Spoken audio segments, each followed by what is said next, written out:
The member for Fredericton South and leader of his party. Thank you, Mr. Speaker. I'm glad to rise the second reading debate to speak to Bill 21, an act to amend the Industrial Relations Act. Now, this is a reintroduction of a bill slightly changed from before the election, Mr. Speaker, which was scheduled to go to the Law Amendments Act, but in I think, a good effort, the parties, the municipalities, the police and fire unions, were asked to sit around the table and see what they might work out. And that's what exactly happened originally, Mr. Speaker. The Minister for Post-Secondary Education and Labour said that the police and fire do not have the ability to strike. Well, they don't have the ability to strike because they gave it up freely and voluntarily in negotiations around the table some years ago following the devastating St. John police strike, in return for the system of binding arbitration that has been on the books for many years now. So they freely gave up their right to strike in return for this binding arbitration system that's been there. So, Mr. Speaker, it didn't go to law amendments. Instead, it was sent to it essentially to reconstitute that table, to bring the parties together again to see whether they can't work out some kind of a compromise. And it was called the Municipal Fire and Police Binding Arbitration Stakeholder Committee. And they reported, Mr. Speaker, to the Minister of Post-Secondary Education, Training and Labour on June the 5th. Mr. Speaker, they had only two meetings, February 18th and May 28th. The February 18th meeting really didn't get down to the nitty-gritties of discussing what options there might be to address the issues raised by the municipalities, and that began to happen on May the 28th. That was the only other meeting that occurred, Mr. Speaker. Interestingly enough, in the report, it says that each side presented their views regarding the proposed amendments and what kind of effect they might have on collective bargaining in general and binding arbitration specifically. And the chair points out those views differed. Well, we knew that, I guess. Fire and police stakeholders, it says, claimed that the proposed amendments would make worse any problems that do not exist in the binding arbitration process, as the new conditions that arbitrators would have to consider are not clearly defined or understood. Well, that's the case, Mr. Speaker, and I think that's one of the reasons perhaps why this bill was destined to go to the Law Amendments Committee prior to the election, so that those kinds of issues could be examined carefully with appropriate witnesses. So, Mr. Speaker, what eventually happened was, well, before the sad end of this story, Mr. Speaker, the representatives from both sides of the committee did feel that other changes to that Section 80 of the Industrial Relations Act could be considered, and they listed a number of things. So that was one area, interestingly enough, of common ground where both the representatives of the municipalities and the representatives of the police and firefighters in this province agreed there are other changes that would improve Section 80 of the Industrial Relations Act. However, one side wouldn't consider discussing them further unless Bill 13 became law, and the other side was unwilling to discuss them unless Bill 13 was scrapped. So, which is, well, it wasn't Bill 13 then, but this current version of it. So, Mr. Speaker, obviously, they didn't move any closer together in that single meeting on May the 28th. The fire and police stakeholders, however, according to the report, wanted the consultation process to continue with the municipal stakeholders, who saw, in their view, no value in continuing the discussion when they had not found any common ground.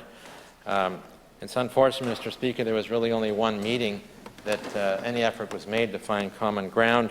Of course, I have no idea how that transpired or what happened, but it doesn't bode well for labor relations between the municipalities and fire and police in this province. At the end of this, the chair deemed the parties to be at impasse and advised that no additional meetings would be scheduled, and the final submissions for inclusion into the report would be submitted to the chair, which they were. And here we have the report.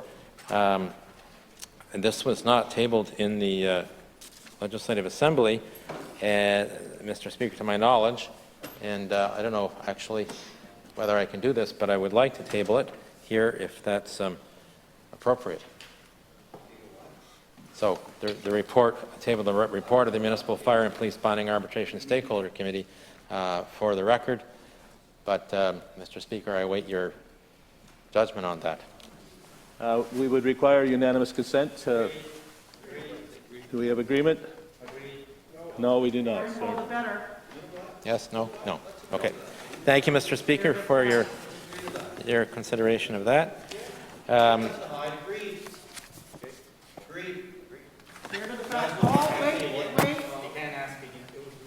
We've had it refused. Unanimous consent. They wouldn't let me take Shane? it. I asked yesterday for another. Okay, I made notes on this. Who's on first?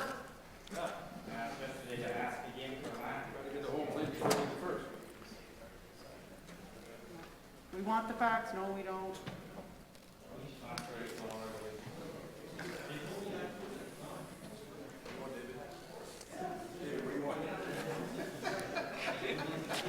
Should I stay or should I go? It's already been decided not to be tabled. Well, I could read the whole thing into the record, I suppose, Yes, Mr. Speaker, do it. but I'm not going to do that because I read the salient parts, which were important. So, Mr. Speaker, there are, as was pointed out by the fire and police firefighters and police, there are in the bill things that are not clear with respect to the conditions being proposed that arbitrators will be asked to consider. And I would point out too, anyways, particularly the question of considering the fiscal and economic health of the province. In no way is that defined in the bill. It's open to broad interpretation, provides no direction to the arbitrator as to what the heck that is supposed to mean, and so that's a concern. And similarly, it's mirrored in the sections dealing with the arbitrator considering the fiscal, or the excuse me, the employer's ability to pay, considering their economic and fiscal health. Again, it's not defined, Mr. Speaker. Of course, the employer's ability to pay is totally dependent on its revenue. The employer has the ability to alter its revenue through taxation, Mr. Speaker. So it in a way, is meaningless without definition, Mr. Speaker, to suggest that the arbitrator consider the employer's ability to pay considering their fiscal and economic health. Again, no parameters or direction given in the bill as to how the arbitrator is supposed to assess that. And depending on who you talk to, there's a wide latitude for what kind of indicators you would use, or you might use, to determine that. So, Mr. Speaker, I believe it does need to go to the Law Amendments Committee so that members of this House can invite the appropriate witnesses to dig into these kinds of questions, and that's why I want to move the following motion. Mr. Speaker, I move, seconded by the member for Memramcook Tantramar, that the motion for second reading be amended by deleting all the words after the word "that" and substituting the following: Bill 21, an act to amend the Industrial Relations Act, be not now read a second time, but that the order for second reading be discharged and the subject matter for the bill referred to the Standing Committee on Law Amendments.